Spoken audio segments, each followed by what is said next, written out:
ಆತ್ಮಾನುಭವದಲ್ಲಿ ಗುರುವಿನೊಡನೆ ಸಂಪರ್ಕ ಧ್ಯಾನದಿಂದ ಸಾಧ್ಯವೇ? ಆತ್ಮಾನುಭವ ಆಗಬೇಕಾದ್ರೆ it's just a first nearness to yourself. Become close to yourself. Feel your own presence. Then only you can feel Guru's presence. If you are absent in Guru's presence, how can you feel your presence? You can't feel even Guru's presence because you are absent. Your mind is somewhere. Your thoughts are somewhere. You are divided. You are not integrated. Only in that integration you can connect. Only when there is harmony inside you, you can connect Guru. That harmony is meditation.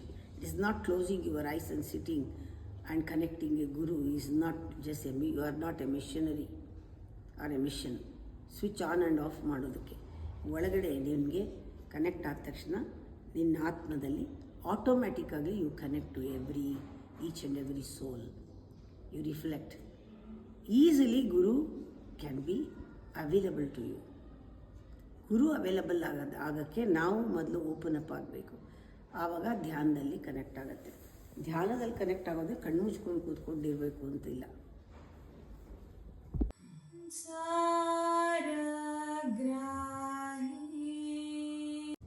ತಮಗೆ ಬೇಕಾದಾಗ ಎಲ್ಲರೂ ಬೇಕು, ತಮಗೆ ಬೇಡವಾದಾಗ ಯಾರೂ ಬೇಡ. ಇದು ಯಾವ ತರಹದ ಅಹಂಕಾರ? ಯಾವ ಥರದ ಅಹಂಕಾರದ ಆಟ. ಬೇಕಾದಾಗ ಎಲ್ಲರೂ ಬೇಕು, ಬೇಡದೇ ಇದ್ದಾಗ ಯಾರೂ ಬೇಡ. ಇದರಲ್ಲೇ ನಿಮಗೆ ಅಹಂಕಾರದ ಆಟ ಅಂತ ಗೊತ್ತಾಗ್ಬಿಟ್ಟಿದೆ. ಇದರಿಂದ ಹೆಚ್ಚು ನಾನು ಹೇಳೋಕ್ಕೆ ಇಷ್ಟಪಡಲ್ಲ. ಅಹಂಕಾರದ ಆಟ ಅಂದರೆ ನಿಮ್ಮ ಪ್ರಾರಂಭನೇ ಡಿವಿಷನ್.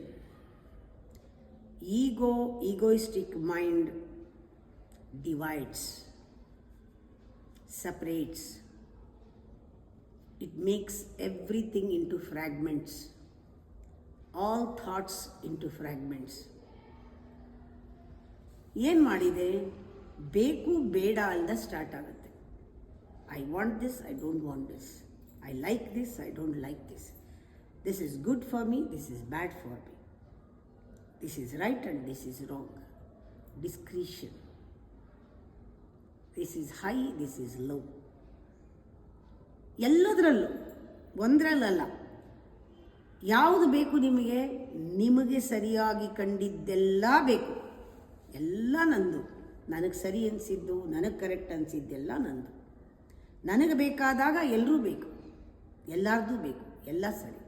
ನನಗೆ ಬೇಡ, ಯಾವುದೂ ಬೇಡ. ನಿಮ್ಮ ಅಹಂಕಾರ ಬೇಡ ಅಂದಾಗ ನೀವು ಅಲ್ಲಿರಲ್ಲ ರೀ. ನಿಮ್ಮ ಅಹಂಕಾರ ಬೇಕು ಅಂದಾಗ ನೀವು ಅಲ್ಲಿರ್ತೀರ. ನಿಮ್ಮನ್ನು ಯಾರು ನೆಚ್ಕೊಳ್ತಾರೆ? ನಿಮಗೆ ಬೇಕಾದಾಗ ಬರೋದು, ಬೇಡದೇ ಇದ್ದಾಗ ಬರಲ್ಲ. ನಂಗೆ ಇಷ್ಟ ಆದಾಗ ಮಾಡೋದು, ಕಷ್ಟ ಆದರೆ ಬಿಡೋದು. ನಂಗೆ ಬೇಕಾದಾಗ ಮಾಡೋದು, ಬೇಡದೇ ಇದ್ದಾಗ ಮಾಡೋದು. ಇದು ಸ್ಟಡಿ ಪರ್ಸನಾಲಿಟಿ ಅಲ್ಲ. A split personality, A fragmented personality. You are always in wavering moods. If you are moody, if you are wavering, your mind is wandering, nobody will rely upon you because you don't have responsibility. You are not responding, you are reacting inside. Your silence is reactive silence, resistive silence. Rigidity in that silence. You are silent, but you are emitting the negative rays. People cannot afford, take it. They will go away from you. You feel lonely later.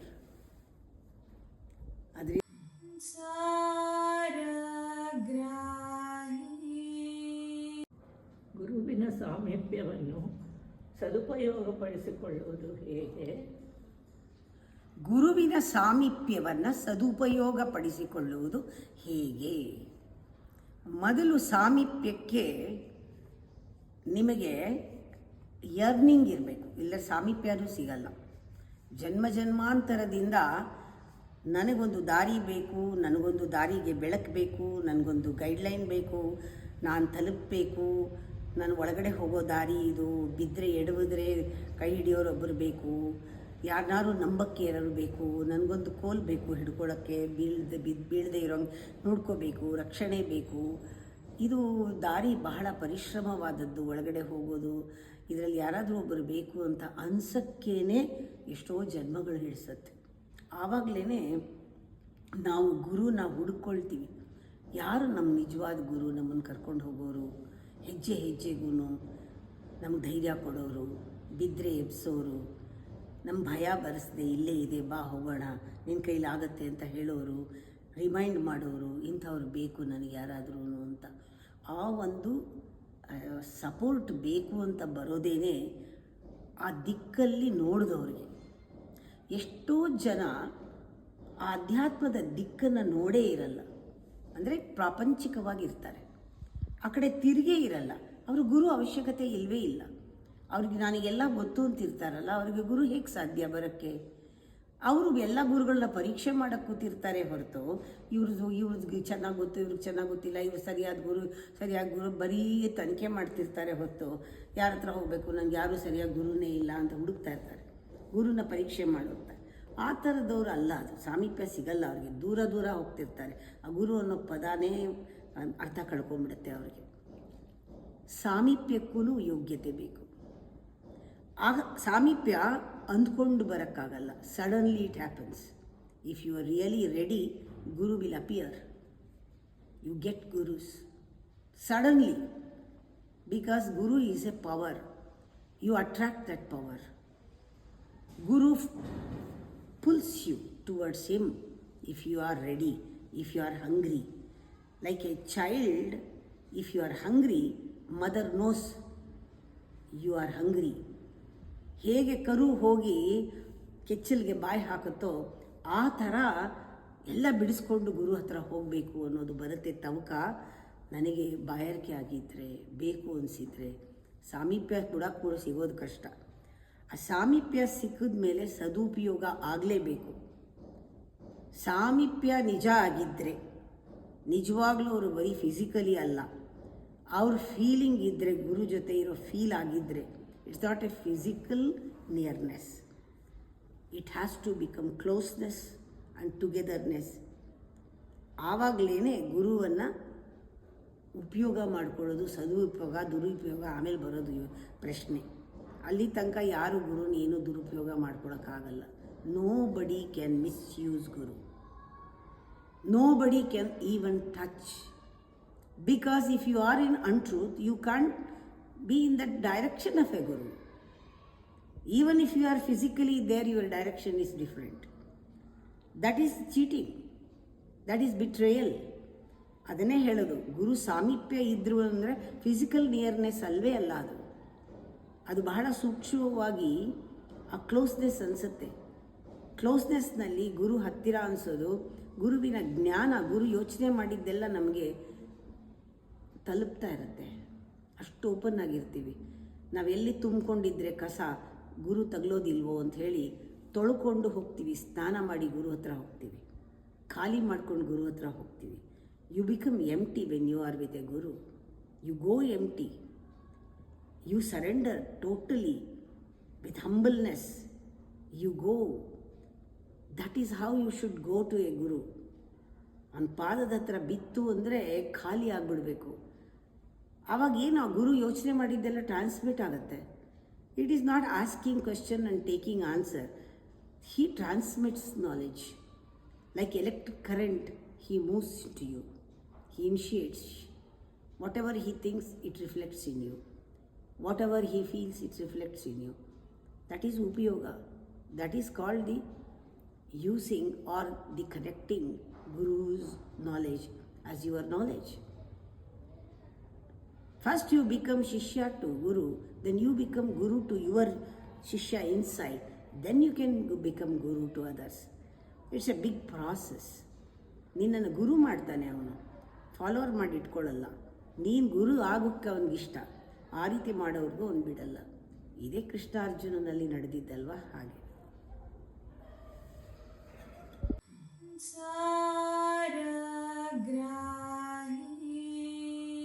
ಜೀವನದಲ್ಲಿ ನಾವು ಯಾರನ್ನು ಹೆಚ್ಚಾಗಿ ಪ್ರೀತಿಸುತ್ತೇವೋ ಅವರಿಗೆ ಏನಾದರೂ ಆದಲ್ಲಿ ನಮ್ಮ ಜೀವನ ಅಲ್ಲಾಡ್ಬಿಡುತ್ತೆ. ಏಕೆ ಜೀವನ ಅಲ್ಲಾಡಿಸ್ಬಿಡ್ತಾರೆ, ಜೀವ ಅಲ್ಲಾಡಿಬಿಡುತ್ತೆ ನಮಗೆ ಬೇಕಾದವ್ರಿಗೆ ಏನಾದರೂ ಆದರೆ. ಇವತ್ತು ಎಷ್ಟೊಂದು ಜನಕ್ಕೆ ಏನೇನೋ ಆಗ್ತಾಯಿದೆ, ನಾವು ಅಲ್ಲಾಡ್ತಾ ಇಲ್ಲ. ನಮಗೆ ಬೇಕಾದವ್ರಿಗಾದರೆ ಅಲ್ಲಾಡ್ತೀವಿ, ಜೀವನ ಅಲ್ಲಾಡ್ಬಿಡುತ್ತೆ. ಇಲ್ಲೇ ನಾವು ತಿಳ್ಕೋಬೇಕು, ಅಟ್ಯಾಚ್ಮೆಂಟ್, ವ್ಯಾಮೋಹ ಇದು ಒಂದು ಕಾಯಿಲೆ. ನಾವು ಎಲ್ಲ ನಮ್ಮ ಮೇಲೆ ಆರೋಪ ಮಾಡ್ಕೊಳ್ತೀವಿ, ಐಡೆಂಟಿಫೈ ಮಾಡ್ಕೊಂಡಿರ್ತೀವಿ. ನಾನು ಹೇಳೋದು ಎಲ್ಲರಿಗೂ ಇಷ್ಟೇನೆ. ಆ ಥರ ಅಲ್ಲಾಡ್ದಾಗೆಲ್ಲ ನಿಮಗೆ ತೊಂದರೆ, ನಿಮ್ಮ ಜೀವನ ಅಲ್ಲಾಡಿದ್ರೆ ನಿಮಗೆ ತೊಂದರೆ. ಇದರಿಂದ ಹೊರಗೆ ಬರೋಕ್ಕೆ ನೀವು ವ್ಯಾಮೋಹನ ಆ ಥರ ಟೈಮ್ನಲ್ಲೆಲ್ಲ ವ್ಯಾಮೋಹ ಅಂತ ಗೊತ್ತಾಗಲಿ, ಹೊಸ ಅನುಭವ ಆಗುತ್ತೆ. ಎಲ್ಲೆಲ್ಲಿ ವ್ಯಾಮೋಹ ಕರಗುತ್ತೋ ಆ ಎನರ್ಜಿ ಹಿಡ್ಕೊಂಡಿದ್ದೀರಲ್ಲ ನಂದು ಅಂತ, ಆ ಎನರ್ಜಿ ರಿಲೀಸ್ ಆಗುತ್ತೆ. ರಿಲೀಸ್ ಆಗುವಾಗ ಒಂದು ಗಮ್ ಅಂತ ಫ್ರಾಗ್ರೆನ್ಸ್ ಬರುತ್ತೆ. That is called love. Love releases when you realise this is attachment. ಮೋಹ ಪ್ರೇಮ ಆಗದಾಗ ಸೌರಭ ಬರುತ್ತೆ. ಆಗಲಿ ಬಿಡಿ.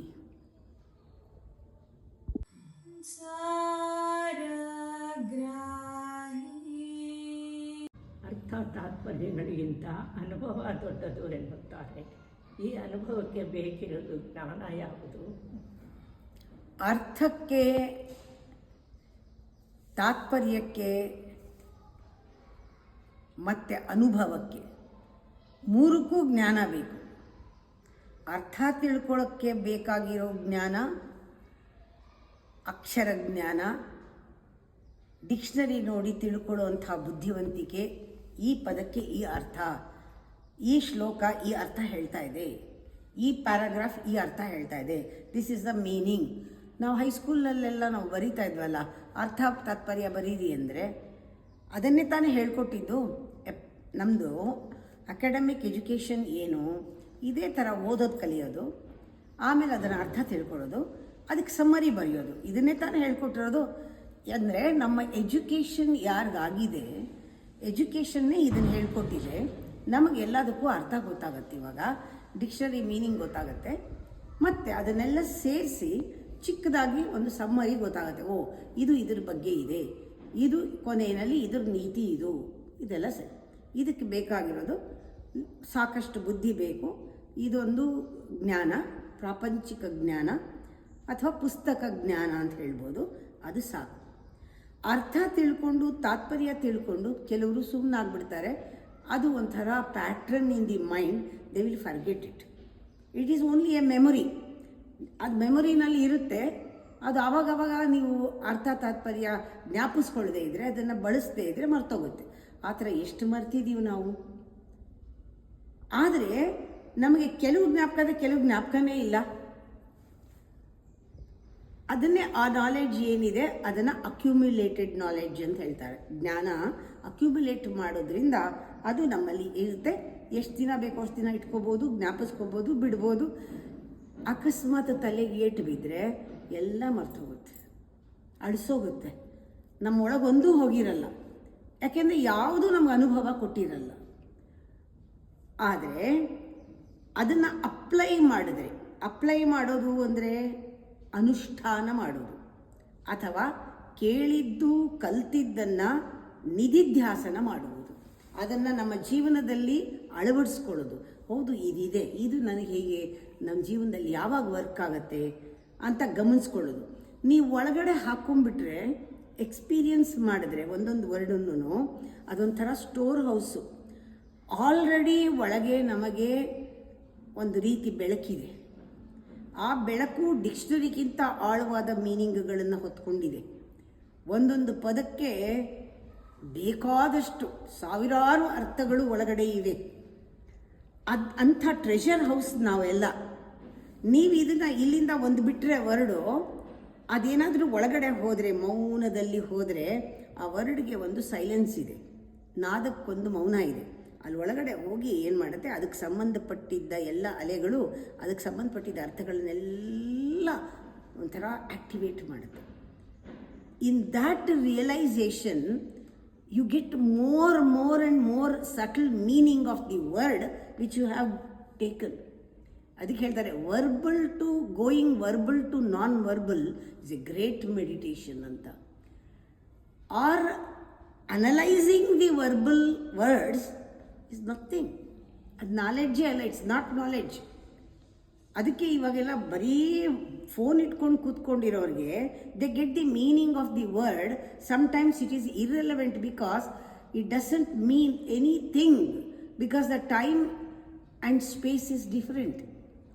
It gives different meaning.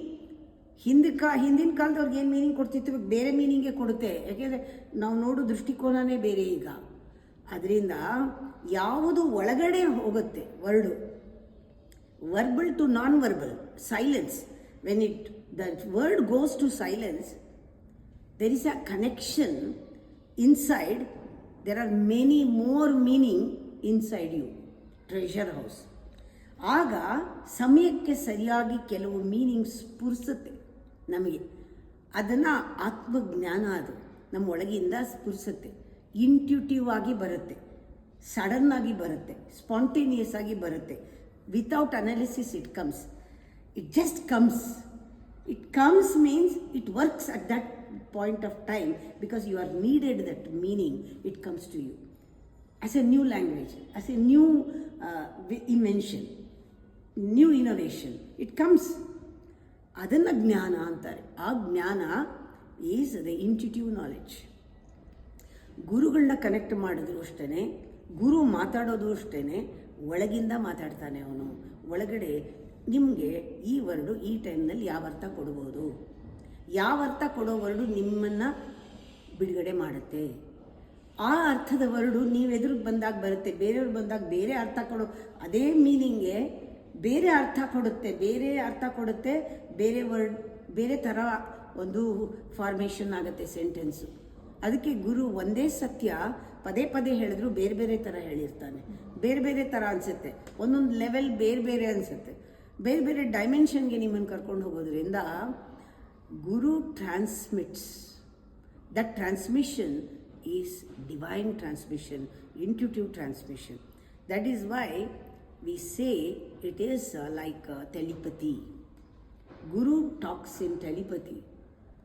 ಗುರು ಗೊತ್ತು ನಿನ್ನ ಮನಸ್ಸಲ್ಲಿ ಏನು ಪದ ನಡೀತಾ ಇದೆ, ಅದನ್ನು ಮೌನದಲ್ಲಿ ಅವನು ಗ್ರಹಿಸಿ ಆ ಮೌನಕ್ಕೆ ಬಿಟ್ಟು ಯಾವ ಥರ ಉತ್ತರ ಬೇಕೋ ಕೊಡ್ತಾನೆ.